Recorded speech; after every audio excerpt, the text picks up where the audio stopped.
Hello friends, स्वागत है आप सभी का आपके अपने चैनल में।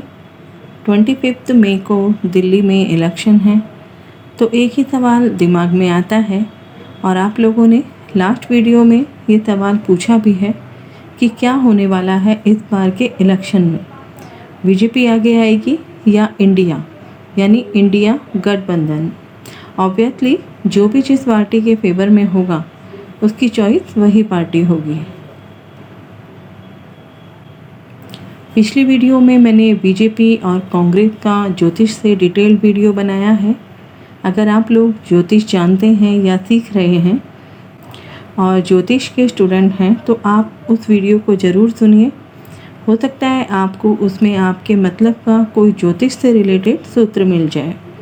तो चलिए आज हम इस वीडियो में नरेंद्र मोदी जी की ज्योतिष के द्वारा चर्चा करेंगे, राहुल गांधी जी की चर्चा करेंगे, इंडिया गठबंधन पार्टी की चर्चा करेंगे और साथ ही रिज़ल्ट की डेट पर भी अपनी ज्योतिष की चर्चा करेंगे।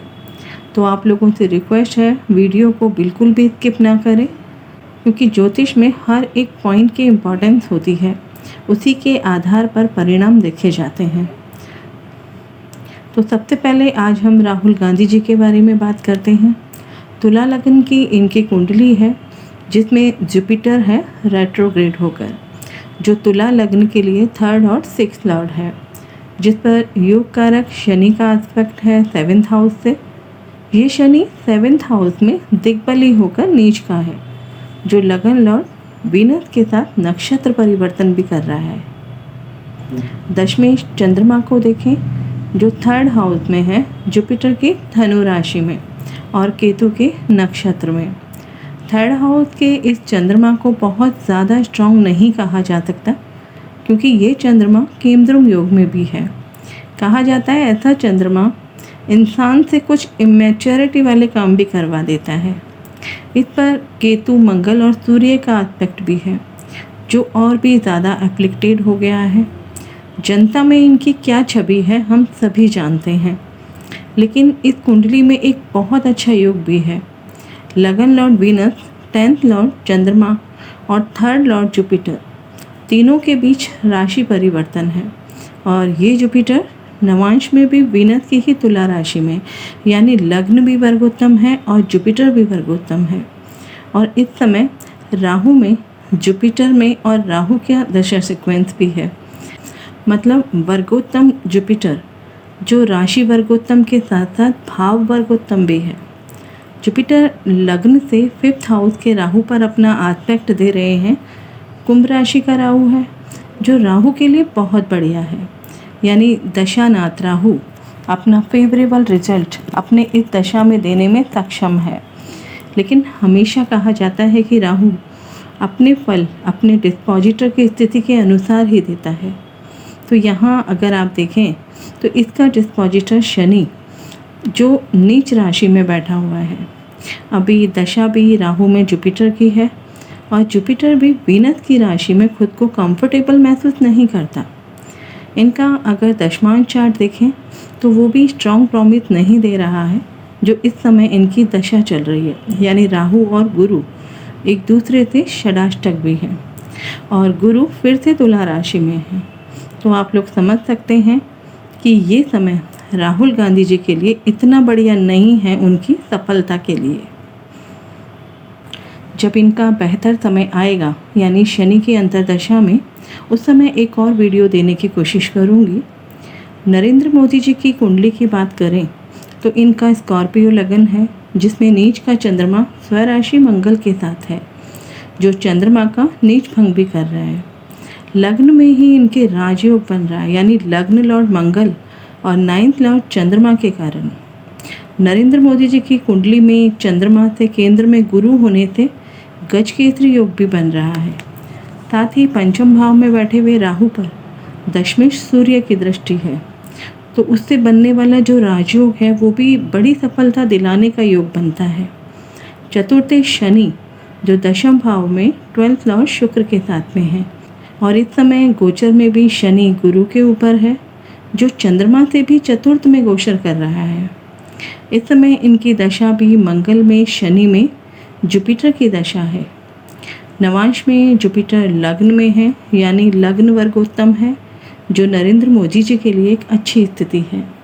लेकिन डिस्पोजिटर मंगल 9th हाउस में जाकर के नीच का हो गया है और शनि गुरु और मंगल से 2, 12 और 6, 8 की स्थिति बना रहे हैं। जैसा कि मैंने अपनी लास्ट वीडियो में भी कहा था कि नरेंद्र मोदी जी के लिए सीटों की संख्या उतनी नहीं हो सकती जितने की उन्होंने कहा है, अब की बार 400 पार। इसका एक और कारण है, वो भी मैंने लास्ट वीडियो में कहा था कि बीजेपी पार्टी में कुछ आंतरिक टकराव संभव है, जिसकी वजह से कुछ सीनियर लीडर्स में आपस में कहा-सुनी हो सकती है, जिसका सीधा प्रभाव वोटिंग के समय हो सकता है। कुछ ऐसे लीडर्स चुनाव भी हार सकते हैं। चुनाव के नतीजे आते ही मोदी जी के चार्ट में इनकी अंतर्दशा भी बदल जाएगी, जो 5 जून 2024 से लेकर 2 जून 2025 तक रहेगी। यानी इस समय मोदी जी को बहुत संभलना होगा। हालांकि मंगल और बुध दोनों ही स्वराशि के हैं, स्ट्रॉन्ग हैं, लेकिन वर्ग चार्ट में यानी दशमांश में दोनों 6 और 8 हाउस में हैं। तो इस समय इनको बेकार के विवादों से बचना जरूरी होगा, क्योंकि इनके हेल्थ इश्यूज भी इस समय दिखाई देते हैं। हो सकता है ये 2 बार के अपने टेन्योर की तरह इस बार 3rd टेन्योर जीतने के बाद भी पूरा ना कर सकें। रीजन कुछ भी हो सकता है, मैंने अपनी पिछली वीडियोज़ में भी इसके बारे में बताया है। इंडिया अलायंस पार्टी की बात करें तो स्कॉर्पियो लग्न है। इस पार्टी का लग्न लॉर्ड मंगल दशम भाव में दिग्बली होकर सप्तमेश और द्वादशेश शुक्र के साथ है, जिस पर स्वराशि शनि का 4th हाउस से आस्पेक्ट है। नवमेश चंद्रमा जो स्वराशि का होकर स्ट्रांग है, इसके साथ ही दशमेश और एकादशेश बुध भी है, जो तीनों ही जुपिटर, सैटर्न और मरकरी के नक्षत्र में हैं।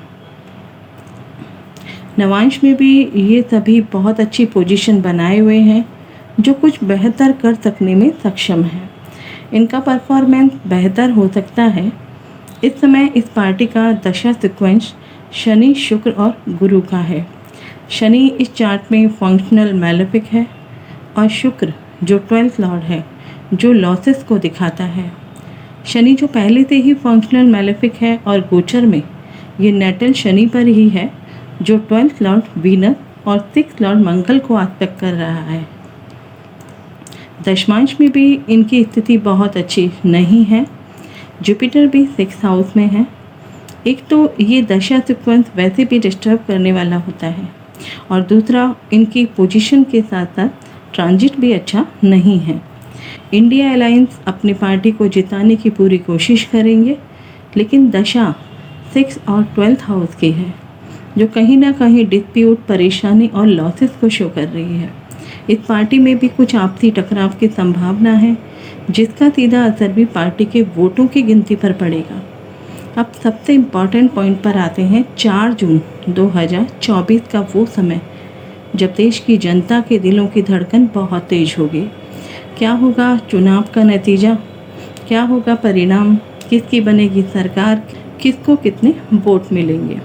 अभी तक हमने 2 वीडियोज़ में बीजेपी की बात की, कांग्रेस की बात की, राहुल गांधी जी की बात की, नरेंद्र मोदी जी की बात की, इंडिया अलायंस की बात की।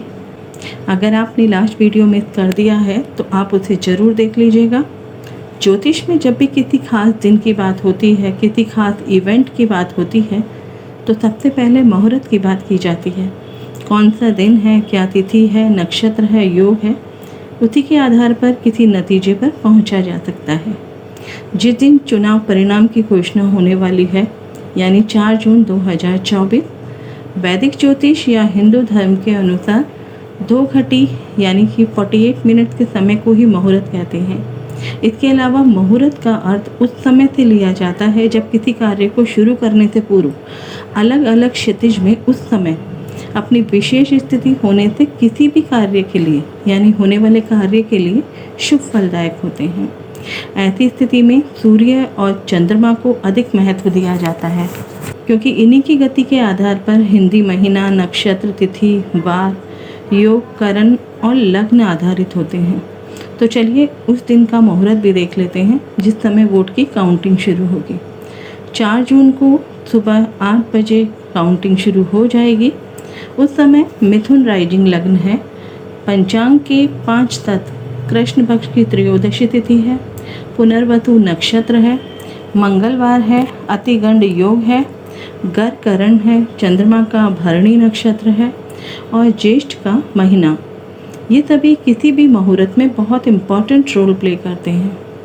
4 जून को मंगलवार है। त्रयोदशी तिथि है जिसे जया तिथि भी कहा जाता है या जिसे जयव्रत के रूप में भी देखा जाता है, जो विजय दिलाने में भी अपना रोल प्ले करती है। ऐसे में मंगलवार भी है तो कहना ही क्या, बहुत शुभ मानी जाती है। पुनर्वसु नक्षत्र है जिसे चर या चल नक्षत्र हो कहते हैं, जो गतिशीलता के लिए देखे जाते हैं। अतिगंड योग है जिसे बहुत अच्छा नहीं माना जाता क्योंकि ये नेगेटिविटी को शो करता है। गर करण है जो कोई नया प्रोजेक्ट या फिर कोई नए काम की जो भी यात्रा शुरू होती है उसके लिए बहुत शुभ माना जाता है। प्रश्न कुंडली में मिथुन राइजिंग लग्न है जो देवगुरु बृहस्पति के नक्षत्र में है। पुनर का अर्थ होता है फिर से और वसु का अर्थ होता है प्रॉस्पेरिटी, स्ट्रेंथ। इसका लॉर्ड जुपिटर 12th हाउस में है, सूर्य के कृतिका नक्षत्र में, और सूर्य भी 7 में है। इसके अलावा शुक्र और लग्न लॉर्ड बुध भी है। अगर आप ध्यान से देखें तो प्लैनेटरी वॉर में ये लगन लॉर्ड बुध विनर है, जो बीजेपी की कुंडली का भी लग्न लॉर्ड है। साथ ही बुध और जुपिटर की डिग्री भी लगभग बराबर है। मुंडेन एस्ट्रोलॉजी में 12th हाउस फाइनेंशियल लॉसेस का, एक्सपेंस का, मिसहैपनिंग का, परेशानी का भाव होता है। अगर ये भाव या इसका लॉर्ड किसी भी तरीके से एफ्लिक्टेड है तो ये सिचुएशन देश में परेशानी का कारण बन सकती है। इस चार्ट में 12th हाउस का लॉर्ड शुक्र है जो स्वराशि का है और सेकंड लॉर्ड चंद्रमा के नक्षत्र में है, जिसकी डिग्री सूर्य के बराबर है, यानी सूर्य और शुक्र में भी आपस में फाइटिंग हो रही है। एक बात आप लोग और देखिए, 4th हाउस से केतु इनके ट्राइन में है और वो भी 19 डिग्री का ही है, जो सूर्य के बहुत करीब है। ये सूर्य, शुक्र और केतु तीनों ही चंद्रमा के नक्षत्र में हैं। ऐसे में लग्न रूलिंग पार्टी को इंडिकेट करता है, जबकि 7th हाउस अपोजिशन पार्टी को। लगन लॉर्ड बुध और 7th लॉर्ड जुपिटर दोनों एक ही डिग्री पर है, तो कैसे देखें किसकी विजय संभव है। बुध जो प्लैनेटरी वॉर में विजयी है, ये बुध 4th लॉर्ड भी है जो जनता का भाव होता है। जनता किसकी तरफ जाएगी? अगर आप ध्यान से देखें तो केतु और सूर्य की डिग्री बराबर है और मिनट भी लगभग बहुत करीब है। सूर्य केतु का ट्राइन का संबंध भी एक राजयोग दिखाता है, जबकि सप्तमेश जुपिटर शुक्र और बुध दोनों के साथ यहाँ पर अनकंफर्टेबल है। लेकिन जुपिटर इतना भी खराब नहीं है, सूर्य और केतु का साथ इसको मिल रहा है। लेकिन आप देखिए 9th हाउस से लेकर 2nd हाउस तक कितने ग्रह ऑक्यूपाई हैं। सप्तमेश खुद इस बीच में है, जबकि 3rd हाउस से लेकर 8th हाउस तक केवल केतु है और उसका भी जो झुकाव है वो रूलिंग पार्टी की तरफ है। तो आप लोग समझ सकते हैं मेरा इशारा किस तरफ है। बीजेपी यहाँ विनिंग पार्टी के रूप में आने वाली है, लेकिन सीटों की संख्या उतनी नहीं होगी जितनी की कही गई है। वहीं इंडिया अलायंस भी बेहतर सीट्स के साथ आगे बढ़ती हुई नज़र आएगी, लेकिन फाइनली इंडिया अलायंस बीजेपी से पीछे ही रहेगी। थोड़ा वक्त लगेगा इस पार्टी को और ज़्यादा स्ट्रांग होने में। 4 जून को जैसे जैसे रुझान आएंगे वैसे वैसे कहीं ना कहीं बीजेपी की सीट कम और इंडिया अलायंस की सीट ज़्यादा आती नज़र आएगी। आशा करती हूँ आपको ज्योतिष का ये डिटेल्ड वीडियो ज़रूर पसंद आया होगा। तो वीडियो को लाइक करें, शेयर करें और चैनल को सब्सक्राइब जरूर करें। मिलते हैं ज्योतिष के एक और इंटरेस्टिंग टॉपिक के साथ। तब तक अपना और अपने परिवार का ख्याल रखें, सुरक्षित रहें। जय हिंद, जय भारत।